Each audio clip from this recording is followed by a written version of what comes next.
आदरणीय बहुत ही जुझारू नेता, पूर्व केंद्रीय मंत्री, 2 बार हरियाणा के प्रदेश के अध्यक्ष रहे और यूथ कांग्रेस के अध्यक्ष रहे हरियाणा के, जन जन के प्रिय और सरसोटोर नाम के नाती चौधरी वीरेंद्र सिंह जी, तो फरीदाबाद जिला कांग्रेस कमेटी में पधारने पर आपका हार्दिक स्वागत करता हूं।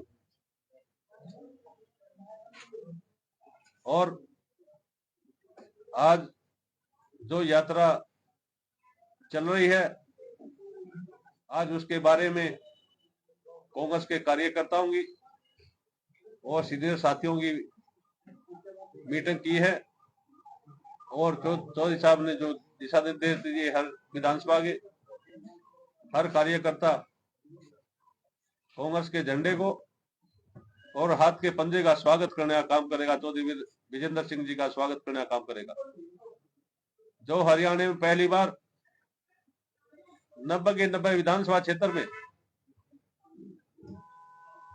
जो हर हल्के में जाकर कांग्रेस पार्टी को मजबूत करने का जो अलग जगाने का काम किया,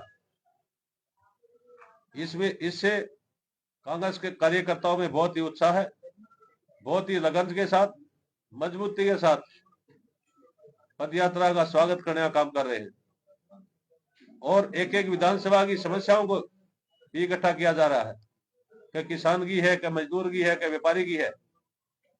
मैं कहूंगा फरीदाबाद में जोर शोर से पदयात्रा का स्वागत किया जाएगा। चौधरी वीरेंद्र सिंह जी यहाँ के फरीदाबाद के डिप्टी कमिश्नर भी रहे और हिसार से पूर्व एमपी भी हैं और बहुत ही सुलझे हुए हैं, युवा साथी हैं। मैं अब कहूंगा चौधरी वीरेंद्र सिंह जी, पूर्व केंद्रीय मंत्री, आप अपनी बात रखें। आप सभी साथी यहाँ हैं, आपका धन्यवाद। आज फरीदाबाद जिला कांग्रेस कमेटी की अजीत कौशिक जी ने मीटिंग बुलाई है और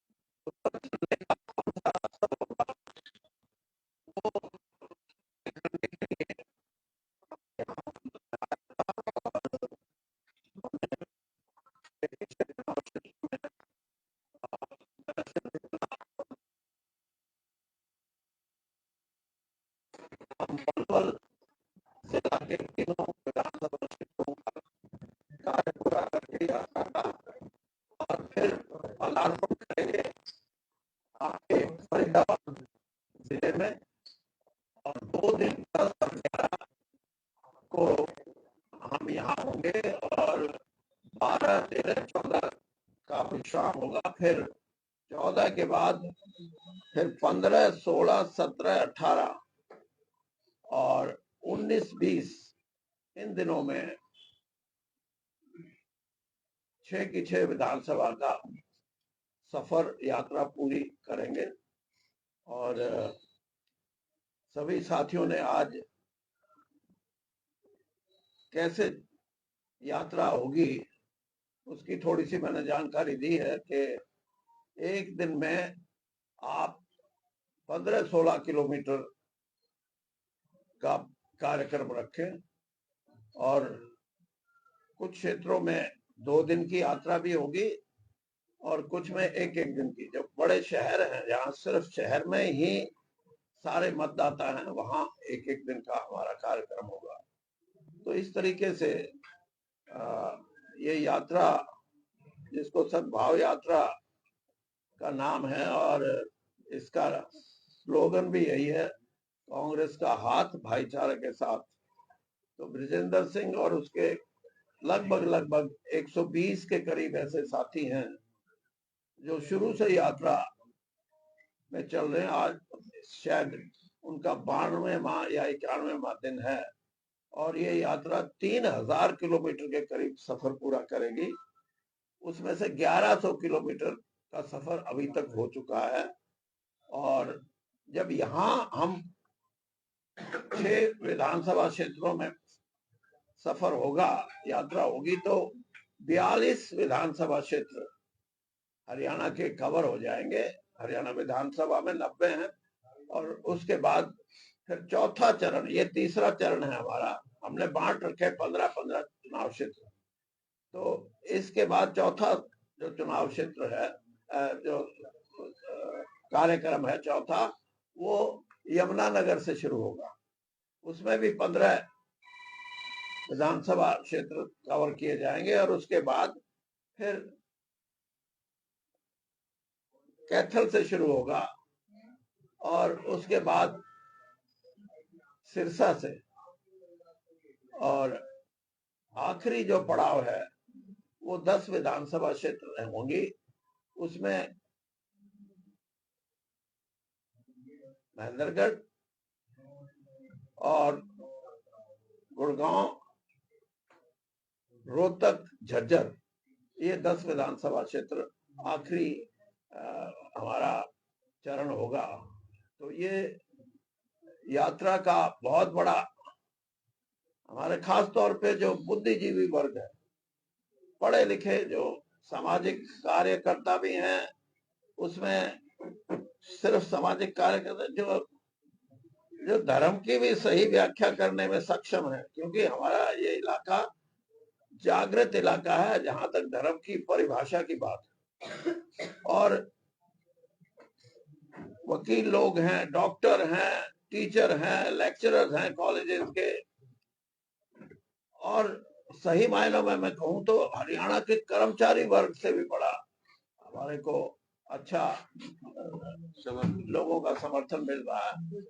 तो ये यात्रा एक समाज के अंदर जो पिछले दिनों में या पिछले सालों में कोशिश की गई है कि अपने राजनीतिक स्वार्थ सिद्धि के लिए, वोट बनाने के लिए समाज के भाईचारे को कमजोर करने की जो कोशिश की है, उसका हमने ये देखा है कि उसका जवाब जब तक हम नहीं देंगे सामाजिक रूप से, क्योंकि कांग्रेस ही सक्षम है इस मामले में कि भारतीय जनता पार्टी या भारतीय जनता पार्टी की सरकार या आरएसएस, इन तीनों की मंशा हरियाणा में वो सांप्रदायिक सद्भाव को तो ना तो बिगाड़ने की क्षमता थी, तो दूसरे तरीके जो उन्होंने अख्तियार किए हैं कि अपना वोट बैंक बनाने के लिए समाज को ही बांटो, तो उसमें कहीं ना कहीं हमें यह एहसास हुआ कि पार्टी को मजबूती से खड़ा होना पड़ेगा इस काम के लिए। सामाजिक काम भी है और हमारी जिम्मेदारी भी है, और जिम्मेदारी यही नहीं है, जिम्मेदारी यह है कि समाज अगर ठीक रहेगा, अमन चैन से रहेगा, जो राहुल गांधी जी कहते हैं, उन्होंने जो यात्रा की उसमें ये बात स्थापित कर दी, इस देश की जो परंपरा है, इस देश की जो सभ्यता है, कि यहाँ आप दुर्भाव से किसी को ये नहीं कर सकते कि उसकी पहचान अलग हो भारतीयता से। तो ये बहुत बड़ी चीज उन्होंने पैदा की, और उसी का मैं ये कह रहा हूं कि हरियाणा में हम कांग्रेस इस प्रयत्न पे है। और बृजेंद्र सिंह ने राहुल गांधी जी से जब बात की, मल्लिकार्जुन खड़गे जी से बात की, तो उन्होंने इसी बात को कहा कि इसी लय में चलो कि भाईचारा बना रहे, मजबूत रहे, समाज टूटे ना, और जो तोड़ने वाले हैं उनको भी ये लगे कि हरियाणा की भूमि में तुम्हारी दाल गलने वाली नहीं, जहां तक समाज की एकता की बात है। ये है, इस कार्यक्रम में बहुत बड़ी संख्या में लोग हमारा साथ दे रहे हैं, और सिर्फ कांग्रेस कार्यकर्ता जो एक किस्म से चुनाव हारने के बाद निष्क्रिय सा था, उसको भी अब मैं ये कहूं कि वो भी इस यात्रा में शामिल होकर उसको भी महसूस होता है कि अगर कांग्रेस मजबूत होती है तो मुकाबला बीजेपी की इन चालों से हम ज्यादा मजबूती से करेंगे, और हमारा विश्वास भी बढ़ता जा रहा है जो जो यात्रा आगे बढ़ रही है। यही बात करने के लिए मैं आज आया था। लेकिन चौधरी साहब, सबसे बड़ी बात तो यही है कि जब धरातल पर बात करते हैं तो कांग्रेस जो फरीदाबाद में है वो ये अपने संगठन को इकट्ठा नहीं कर पा रही। आप थोड़ा सा हार्ड ऑफ हियरिंग, ऊंचा बोल रहे हो। मैं ये कह रहा हूँ कि फरीदाबाद के अंदर जो है कांग्रेस अपने ही संगठन को मजबूत नहीं कर पा रही है, सभी नेताओं को इकट्ठा नहीं कर पा रही है, इसका क्या? मैं यही तो आपको बता रहा हूँ कि कांग्रेस पार्टी जब 11 साल 10 साल तक कोई संगठन नहीं बना हुआ तो कार्यकर्ता तो संगठन होगा, और संगठन की प्रक्रिया अब शुरू भी हुई है। अब जैसे बलजीत कौशिक हैं, इनको अध्यक्ष बनाया गया है, इनकी आगे टीम बनेगी जिले की, फिर उसके बाद ब्लॉक की बनेगी, विधानसभा क्षेत्र की बनेगी, और इस प्रक्रिया को पूरा होने के बाद हजारों की संख्या में कांग्रेस एक पूरा संगठन बना के राजनीति में, ये सबसे जरूरी है। कोई जरूरी नहीं होता कि सिर्फ नेता के रूप में ही पार्टी कोई चले। नेता अगर कार्यकर्ता को साथ लेता है और कार्यकर्ता आम जनता में अपनी जगह बनाता है, तभी कोई पार्टी मजबूत होती है। और ये प्रक्रिया शुरू हुई है हमारी, और इसका स्वरूप हो सकता है अभी 2 महीने 3 महीने और समय थोड़ा सा लगे, लेकिन इसका स्वरूप बनना शुरू हो गया। जोशी साहब, फरीदाबाद में कौन सी विधानसभा से शुरू करेंगे सद्भावना यात्रा, और किस विधानसभा में खत्म होगी? नहीं, वो 42 विधानसभा की पूरी हो फरीदाबाद जिले की बात। फरीदाबाद में ऐसा है कि हम यहाँ जो शहरी कॉन्स्टिट्यूंसी है उसमें बेसिकली 2 ही हैं, एक ओल्ड फरीदाबाद और एक बल्लभगढ़। ये यहाँ तो एक एक दिन का कार्यक्रम है हमारा। बाकी ये जो पिरथला और गांव, इसमें 2-2 दिन का, और NIT और बड़खल ये 1.5 दिन का, क्योंकि इसमें शहर भी काफी है और कुछ गांव भी है। तो ये है। नहीं, मेरा भाव ये था 10 तारीख को पहले कौन सी विधानसभा से शुरू करेंगे?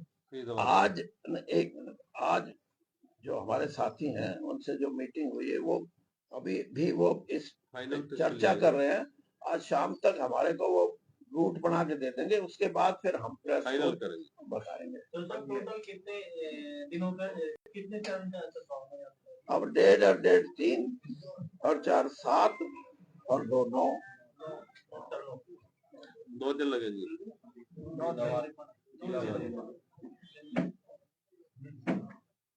इस यात्रा में विधायक है कांग्रेस को शामिल होंगे, पूर्व प्रत्याशी रहे वो शामिल होंगे? कोई है कांग्रेस का विधायक?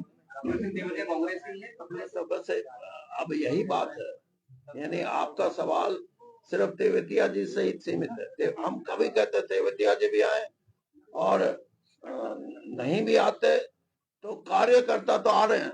मैं आपको ये भी समझा दूं, हाँ, और जहां कार्यकर्ता को ये उसके मन में है कि कांग्रेस को मजबूती देने का तरीका ये है कि लोगों में जाओ, और लोगों में जब कार्यकर्ता जाएगा तो नेता भी जाएंगे, और जो आप बात कह रहे हो कि जो हारे हुए हैं वो भी जाएंगे, और जीतने की जिसको चेष्टा है वो भी जाएंगे, और जो नए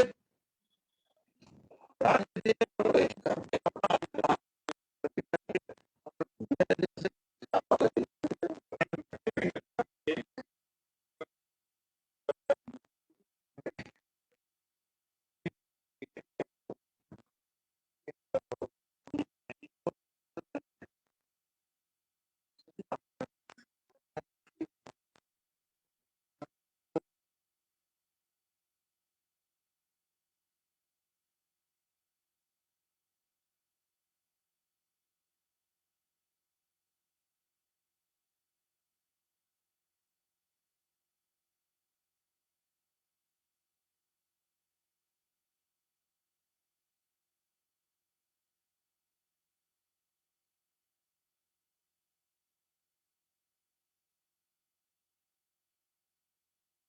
जेपी को बीजेपी खुद नहीं जानती अपने बारे में, और उनकी भावना, यानी मुझे अफसोस होता है ये बात कहते हुए कि जो देशभक्ति की बात करते हैं वो इंसान की भक्ति तो है नहीं उनमें, इंसान को तो अलग मान के चलते हैं। ऐसी व्यवस्था में हमारा ये फर्ज बनता है कांग्रेस का, क्योंकि कांग्रेस पार्टी ही ऐसी पार्टी है हरियाणा में जो इस लड़ाई को लड़ सकती है, सक्षम है। सर एक सवाल है, बीजेपी पार्टी है, उनके राष्ट्रीय अध्यक्ष एक नया फॉर्मूला बता रहे हैं सत्ता में परिवर्तन का, कह रहे हैं कि पड़ोस के जो मुल्क हैं उनकी तरह करना चाहिए और सत्ता से हाथ पकड़ के बाहर निकालना चाहिए। अजय सिंह चौटाला के बयान का जिक्र कर रहा हूँ। पड़ोसी क्या? अजय सिंह चौटाला, नेपाल जैसे हालात, अजय सिंह चौटाला भाई बंगाल जैसे हालात है, जज्जी वाली बात कर रहे हैं। अजय सिंह चौटाला का बयान है कि जो सत्ता है मौजूदा देश में उसको हटाने के लिए बाहर से लेना पड़ेगा, जिस तरह से बाहर मुल्कों में चल रहा है। देखिए, बात वहीं आके रुकती है कि अगर हम मजबूत हैं, हमारे में एकता है, तो ये घटनाएं हो ही नहीं सकती। घटना भी तभी होती है जब कहीं ना कहीं डिसेंशन है, कहीं ना कहीं आपस में दुराव है, और उस दुराव का फायदा राजनीतिक रूप से उठाया जाता है। कोई भी उठाता है वो, मैं तो उसको राजनीति में एक गिरी हुई संज्ञा देता हूं। आपका जो सर अब तक की यात्रा है और आगे क्या शेड्यूल है, और अब तक क्या मतलब मैसेज जा रहा है, जिस पर्पस से शुरू हुई थी, कितना कनेक्ट लोगों से कर पा रहे हैं? मैसेज तो मैंने बता दिया कि मैं इतना कह सकता हूं कि राजनीतिक रूप से तो 53 साल से पुराना राजनीतिक हरियाणा में कोई बसता नहीं, होगा तो रिटायर होगा। मैं अभी भी, आप पूछोगे कि आप, क्योंकि आप भी ये पूछते हो कि आप अभी भी मन में रखते हो कुछ, मैं मन में ये रखता हूँ कि मुझे ये विश्वास है, मैं कोई राजनीति में, अब चुनावी राजनीति में नहीं हूँ, लेकिन राजनीतिक रूप से सक्रिय हूँ, और मुझे पूरा विश्वास है कि हरियाणा के लोग ऐसी ताकतों से हमेशा डर के नहीं बल्कि बहादुरी से लड़ते रहे हैं, और उसी का परिणाम है कि हमारे यहाँ जो कोशिश करते थे सामाजिक रूप से, क्योंकि कहीं ना कहीं राजनीतिक रूप से ज्यादा सामाजिक रूप की बात है ये कि हम इकट्ठा रहना चाहते हैं, तो ये है। और बाकी रूट कहाँ बाकी आपका, मतलब फरीदाबाद से आगे कितनी बार यात्रा? मैंने बताया कि फरीदाबाद का जब हम जिला कर लेंगे, 42 चुनाव क्षेत्र पूरे हो जाएंगे, उसके बाद 15 चुनाव क्षेत्र शुरू करेंगे। अगला जो चरण, चौथा चरण होगा हमारा, वो यमुनानगर से 15 चुनाव क्षेत्र उसमें होंगे। फिर अगला चरण होगा 5वां, वो 15 चुनाव क्षेत्र वो कैथल से शुरू करेंगे, कैथल से करनाल, और करनाल से पानीपत और सोनीपत तक आएगा, वो बहादुरगढ़ में। वो उसका 1 साल में पूरे हो जाएंगे, 29 तक पूरे होने? 1-2 साल में पूरे हो जाएंगे, 29 तक पूरा हो रहा है? 1-2 साल में, 4 साल बोलो आप। 4 साल? हाँ 4 साल, ऐसा नहीं है, आप कमाल करते हैं। मैं वही कह रहा हूँ। नहीं, क्या आप, जब हम 90 दिन में 34 चुनाव क्षेत्र कर लिए तो 4 साल कैसे, या 2 साल कैसे? एक नहीं, ऐसे नहीं है। Don't put question like this. मैंने बता दिया आपको, ये 3000 किलोमीटर का सफर है, और हम ये समझते हैं कि 7 महीने में हम इसको पूर्ण कर लेंगे। 3 महीने हो चुके हैं, 4 महीने और बैठिए, चाय पिए।